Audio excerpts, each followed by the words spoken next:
एक गांव में एक गरीब व्यापारी रहता था। उसकी एक खूबसूरत बेटी थी। उस व्यापारी ने गांव के साहूकार से कुछ कर्जा ले रखा था जिसे वह नहीं चुका पा रहा था। तो उस साहूकार ने सारे गांव वालों को जमा किया और व्यापारी से कहा कि अगर तुम मेरा कर्जा नहीं दे पा रहे हो तो अपनी बेटी की शादी मुझसे कर दो।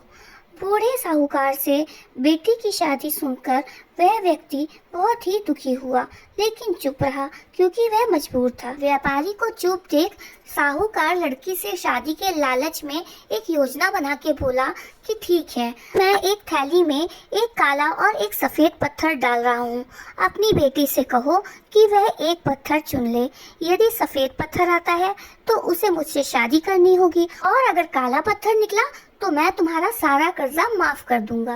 व्यापारी की बेटी अपने पिता का कर्ज चुकाने के लिए जिद करके इस शादी के लिए मान गई, लेकिन साहूकार बहुत ही चालाक था। उसने लड़की से शादी करने के लालच में थैली के अंदर दोनों सफेद पत्थर डाल दिए।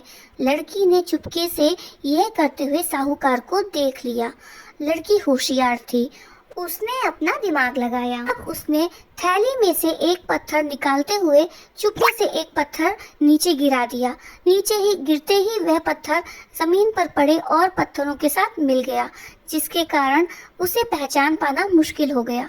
इस पर गांव के मुखिया ने कहा, कोई बात नहीं, अगर थैली के अंदर काला पत्थर है इसका मतलब लड़की ने सफेद पत्थर निकाला था, और अगर थैली के अंदर सफेद पत्थर है इसका मतलब लड़की ने काला पत्थर निकाला था। अब चूंकि साहूकार ने दोनों सफेद पत्थर रखे थे तो लड़की ने जब दूसरा पत्थर निकाला तो वह एक सफेद पत्थर निकला।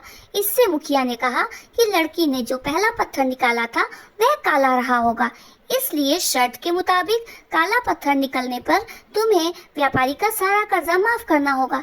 इस तरह अपनी होशियारी से लड़की ने न केवल अपने पिता का कर्जा माफ करवाया बल्कि उस बूढ़े साहूकार से शादी से भी खुद को बचा लिया।